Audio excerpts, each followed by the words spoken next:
So, Paul, thank you for your trust today in coming along here and sharing what your fear is. Perhaps it would be useful if you could share what your fear or phobia or the thing that you'd like to be different about you is. Okay. It's kind of two things really.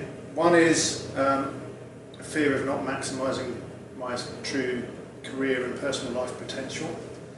And it's dealing with that in a way that I'm kind of working through at the moment. Secondly, there's the fear of failure, so I'm kind of hitting this glass ceiling all the time, and it's banging on them. I'm kind of hitting my head against this glass ceiling, and I want to make sure that I can break through that in a way that's not going to either damage me or anybody else. Paul, could you give us an illustration, a context, a situation where this fear sort of has come to light, so we can identify with it? Yeah, so at the moment I'm having to do some planning at work, and I know the things I need to plan out and plan through, and effectively it's a whole programme of work, and it's more around chunking it up into small manageable pieces so that people can understand it. I can operate at the strategic level high up, or I can operate at a working level where they need to operate and I need to be operating is kind of jumping between the two within the middle bit, the middle bit being how are we going to do this, and energising people who want to not to do something to do something. So I've got to use a bit of... Just to be clear, what is it that you wish you had that you don't have in that situation? The confidence in myself to deal with the situation as it arises, because it will unfold. Certain people will react certain ways. Some people are extremely politically motivated, some people are personally motivated, some people will want to run away from it, some people will want to run towards it and beyond it. And of course they're looking to you as if you're a role model, so you have to be the behaviour almost that you want to see from them. Yeah. And there are cases where I don't actually agree with some of the decisions that have been made. From above you? From above me, yeah. Which is always a challenge as well, isn't it? Very much so. Because we don't always agree with the decisions, but if we all went our own way, it would be chaos. Yeah. The second one you mentioned was a fear of failure.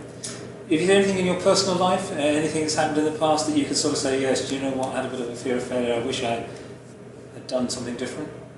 Or something that's happening now in your life? Not that I can think of in that context, no. So when you said fear of failure, what were you thinking about? How would you define that? How would you define failure?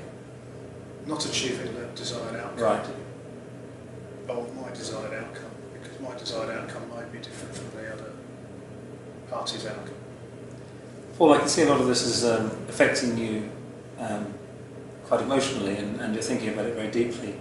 And I'm kind of apologise in advance for asking this question, but what I'm trying to do is to get inside your head, to look at the choices you've made, you're making now, so that we can look at some alternative choices shortly. This really is real time, because if I'm looking at you intensely, it's because I'm really working out what is actually happening inside Paul's brain at the moment.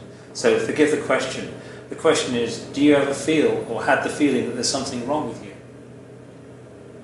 Have I ever had the feeling something's wrong with me? Yes. In the past, yes. I've been sat on a bottom step, having exited a company. It was a month after my dad passed away, and I'm thinking, I shouldn't be here. My reaction was to tell somebody that, which then led me to go to the doctors and be signed off sick, because I was in a suicidal state at that point in time.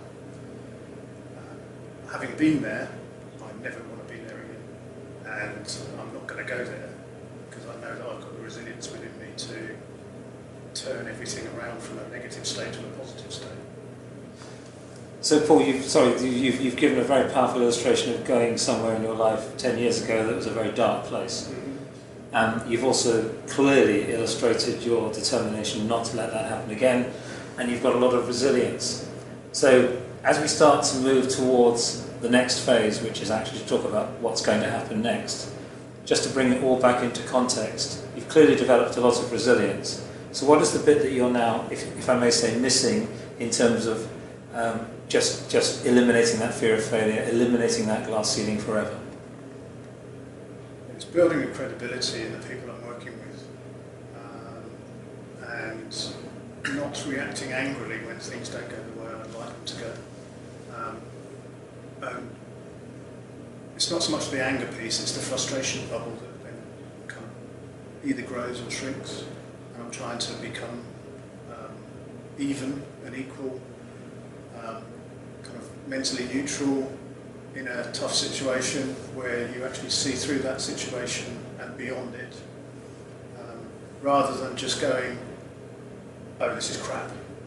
Why is this crap? Okay. And awfulising it and converting it into a positive effect. Never heard the phrase awfulising it. Wow. I'm going to use that one if I may. I'll give you full credit. Thank you. I've just got some news for you, and that is that there is nothing wrong with you, and that will be demonstrated in the next session. Okay. Thank you for your honesty.